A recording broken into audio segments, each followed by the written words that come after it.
Hello again. So this is Bolutiwi for those of you who don't know me yet. And today I have a few challenging questions for you. In my last video, I explored the concept of not being willing to pay the price for that which you truly desire. And today, what I want to explore is what is truly your deepest fear? What is it that you're truly afraid of?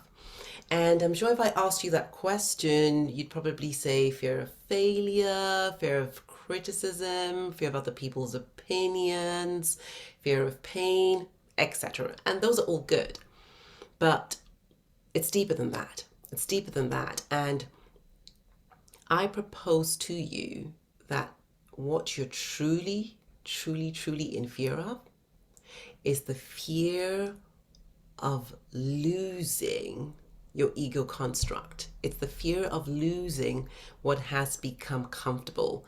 It's the fear of losing those self-imposed limitations that you've become comfortable with, that you've identified with, and the fear of stepping into possibility, which is the unknown. And there is a beautiful, beautiful poem by somebody called Marianne Williamson. I'm going to share this with you. And you would see how she masterfully makes us understand that it is not your weakness. It is not your limitations. It is not your darkness that you fear most. It is something else. So listen to this, and then I'll share what my thoughts are on that. Our deepest fear is not that we are inadequate. Our deepest fear is that we are powerful beyond measure. It is our light, not our darkness, that most frightens us.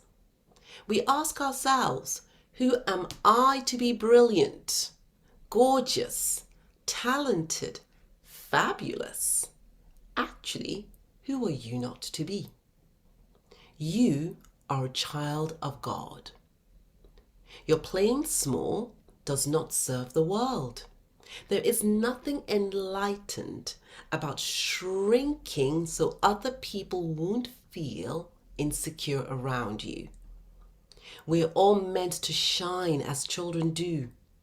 We were born to make manifest the glory of God that is within us. It is not just in some of us, it is in everyone. As we let our own light shine, we unconsciously give other people permission to do the same. As we are liberated from our own fear, our presence automatically liberates others. Now, I really want that to sink in.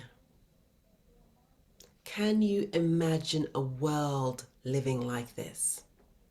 Now, I want to ask you which part of you believe is in abject fear of its light, its essence, its true self. And that part of you is simply your ego construct. It's the part of you that has been coupled together over the years and has now become an identity that you believe is you but is not, and knows that once your real true being and consciousness comes into play, it cannot survive. I really want you to take that in. Every time you are in fear, you are not in love. You are not in faith. You are not in possibility. And courage is not the absence of fear. Courage is not the absence of fear.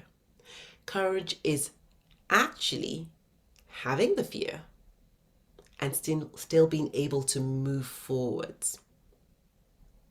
You see, there's a beautiful example, and I can't remember exactly who said this, but I remember the example so beautifully, and I'll share it with you. And this amazing woman said that The way she handles fear is that she's in a car and she's driving. And fear is one of the emotions.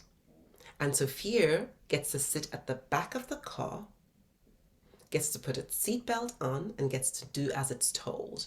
And fear gets to express itself. Oh, are you sure about that? Is that the right thing to do? There might be some concerns. All of that. It gets to express itself. However, fear is not driving that car. Fear will not determine where the car is going. Fear will not determine how fast the car is moving. Fear is not going to determine whether the air conditioner is on or off, whether you have the heater on or off. It will not determine the music station. It will determine nothing. It will be heard. It will be acknowledged. But you decide. Your essence decides. And so when you really understand what it is you're dealing with, things shift.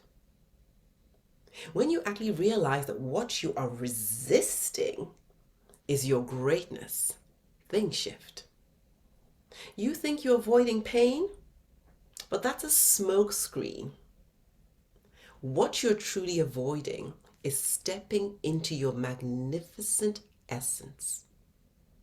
And the reason why you're avoiding that, the reason why you're resisting that, is because you have forgotten who you are. You feel in separation from your true self. But that is your true self. And I share this with you today because I listened to a lady called Carolyn Miss, and she was talking about how we discount ourselves, how we see things in the world that we would love to change, and we think other people will do that. Somebody else will take care of that.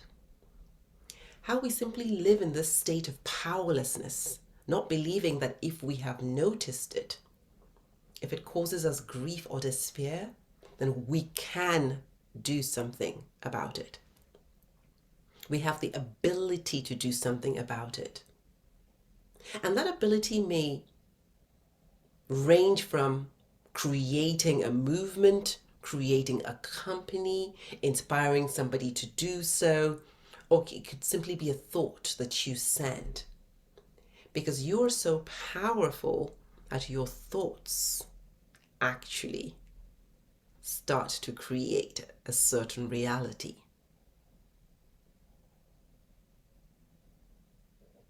So, tune into this. What is that greatness within you that you are so frightened of? Why do you keep discounting yourself from your true amazing destiny? Why do we fight and cling to our self-imposed limitations instead of stepping up and shining bright in the possibility that is yours?